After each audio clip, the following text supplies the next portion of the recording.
ያለንበት ይሄ ጊዜ የመጨረሻው ዘመን ይመስለኛል። ጋጤንና ጥልቅ ሐዘን ፈጥሮ የነበረው የእህታችን ሐና መርዶ ዛሬ በሌላ አስደንጋጭ ግን ደግሞ ተስፋ በሚፈነጥቅ እውነት ተተክቷል። ሐና በሳውዲ ከዛ በላይ ደግሞ የዘላለም ሕይወት የሚባለው ነገር ዘፈን ስራ የምናውቀው አቤል ሙልጌታ እንግዲህ ከዚህ በኋላ ከዘፈን ዓለም እንደወጣ ከዚህ በኋላ ዘፈን እንደማይዘፍን በሙዚቃ ዓለም ውስጥ ከዚህ በኋላ እንደማይኖር የተለያዩ የሙዚቃ ስራዎችና በዘፈን ስራ የምናውቀው አቤል ሙልጌታ እንግዲህ ከዚህ በኋላ ከዘፈን ዓለም እንደወጣ ከዚህ በኋላ ዘፈን እንደማይዘፍን በሙዚቃ ዓለም ውስጥ ከዚህ በኋላ እንደማይኖር አሳውቁ። ሁላችሁም ይሄንን ቪዲዮ ብዙ ጊዜ ኮፒ ሊንክ አድርጉት፣ ለጓደኞቻችሁ ላኩላችሁ። አዲስ አካውንት ለሆነ ፎሎ ያደረጋችሁ ብዙ ሰዎች እንዲያውቁ ለብዙ ሰዎች ላኩላችሁ። ይሄንን የሚያሳውቀው እንግዲህ ፌስቡክ ፔጁ ላይ ፖስት ባደረገው በዚህ መልእክት እናም በጻፈው መልእክት ላይ ውሻ ወደ ጥፋቱ ይመለሳል፣ ደግሞ የታጠበች ሪያ በጭቃ ለመንከባለል ትመለሳለች እንደሚባል ሁለተኞች ምሳሌዎች ሆነባቸዋል የሚለው ሁለተኛ ጴጥሮስ 2:22 ላይ ያለውን ጥቅስ አስቀምጦ ነው እንግዲህ ይሄን መልእክት የጻፈው። እናም ይሄ ቃል ለኔ ነው። ስንቴ ስወጣ ስንቴ ስገባ ዛሬ ቀኑ ቆረጣ አመለጥኩኝ፣ ታደገኝ፣ አዳነኝ፣ ሸክሜ ወደቀ እሰ ያልኩት ጌታዬን በጨለማ የነበርኩበትን ወንድማችሁን ደጉ አባቴ አባታችሁ ሮጦ ተቀበለኝ፣ ጌታን ባርኩልኝ፣ ስሙን ከፍ ከፍ አድርጉልኝ ብሎ እናም ከዚህ በኋላ ዘፈኑ ዓለም ላይ የለሁም፣ ዳግም ዞር ብያ ላይውም፣ ስሙ ይባረክ፣ ኢየሱስ ጌታ ነው። በዘፈኑ ያላችሁ ወዳጆቼ አሁን ሽንገላ የለኝም፣ ዘፋኝነት ከስካር ጋር ተነጣጥለው አያውቁም፣ እኔን ታደገኝ አምላክ አምናለሁ፣ እናንተን የሚታደጋችሁ የሚል መልእክት አስተላልፉ።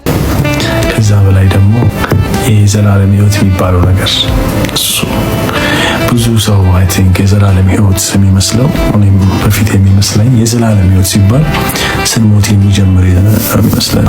የዘላለም ሕይወት ስንሞት የሚጀምር አይደለም። አሁንም የዘላለም ሕይወት ውስጥ ነው ያለነውና ከአሁን ጀምሮ እስከ ቀጣይ እስከዛኛው እስከ ተስፋይቷ ምድር ድረስ የዘላለም ሕይወት ያለው ያወቅኩት ቀን አምላኬ ጌታዬ ስቀበለው እንደ ግል አዳኜ ስመዘገብ በሕይወት መስገን ጀማምሬ ታሪኬ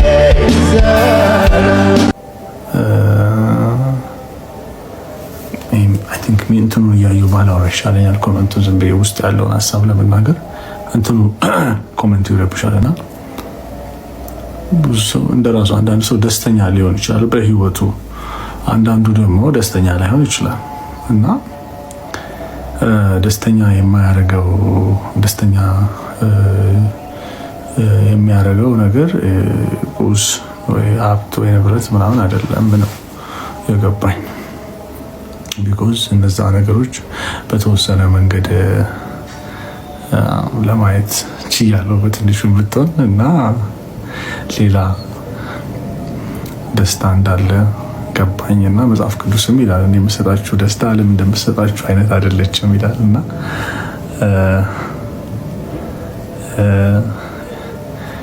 ያ ደስታ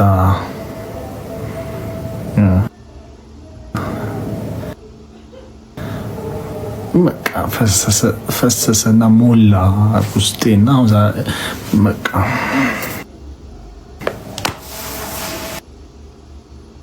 አይ ቲንክ ነገር ደስተኛ ሆነን እንኖር ነው። ደስተኛ ደግሞ የሚያደርገው እግዚአብሔር ፊት ክርስቶስ ኢየሱስ ነው ደስተኛ የሚያደርገው።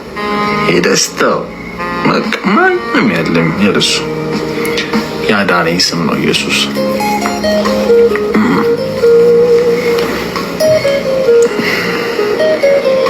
yes ያዳነኝ ስም እንደ ኢየሱስ ምንም ሊቀር ይችላል። ደግሞ ቀርቷል። ምንም ሊቀር ይችላል ሲሆን ቀርቷል። ምንም ይቀር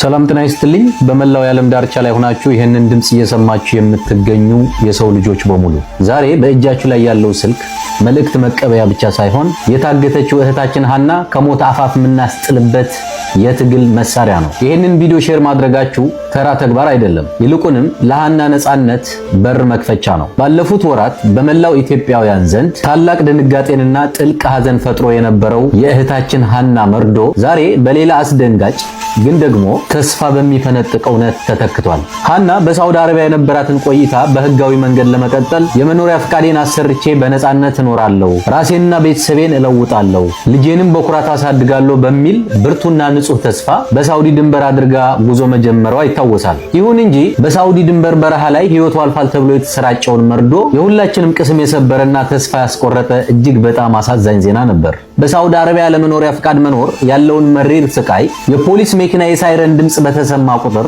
የሚፈጠረው ድንጋጤና የስነ ልቦና ቀውስ ሁሉም ሰው ያውቀዋል። ያንን የፍርሃት ኑሮ ሸኝታ በክብርና በነጻነት ሰርታ ልጇን ለማሳደግ ስትል ነበር ብቸኛው አማራጭ አድርጋ አደገኛውን የየመን በረሃ ለመጋፈጥ ጉዞ የጀመረችው። ያ የሐዘን ዜና በተለይ በቅርቡ የወለደችውን ጨቅላ ልጇንና የእናትነት ስሜቷን ለምናውቅ ሁሉ በሳውዲ ድንበር ላይ በረሃ ላይ ቀርታለች መባሉ የህሊና እረፍት የሚነሳ መሪር ክስተት ሆኖ ሰንብቷል።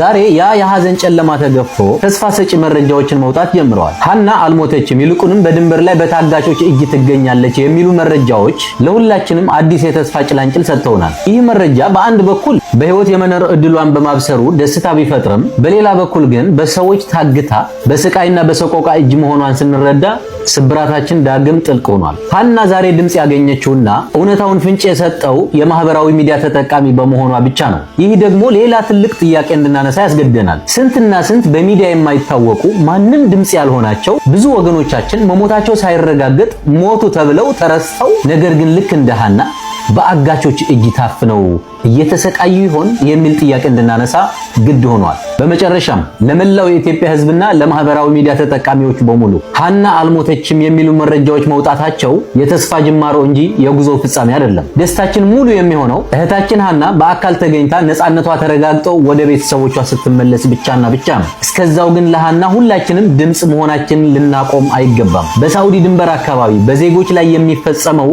ይህ አሰቃቂ የእገታ ተግባርና የሰዎች ዝውውር ወንጀል ዓለም አቀፍ ትኩረት እንዲያገኝና ሃናን ጨምሮ ሌሎች የዚሁ ጥቃት ሰለባዎች ሁላችሁም የፍትህ ድምጽ እንድትሆኑ በፈጣሪ ስም ማጸናለሁ። ሃና ዛሬም የተስፋችን ምልክት ነች። ያ በረሃ ውስጥ የፈሰሰው እንባዋ ታብሶ ልጇን በነጻነት እንድታቅፍና በሰላም ከመላው ቤተሰቦቿ ጋር እንድትቀላቀል ሁላችንም በአንድነት ልንቆምላት ይገባል። ሁላችንም ድምጽ ልንሆን ይገባል። መጋቢት 17 2018 ዓ.ም ቸር ያሰማን።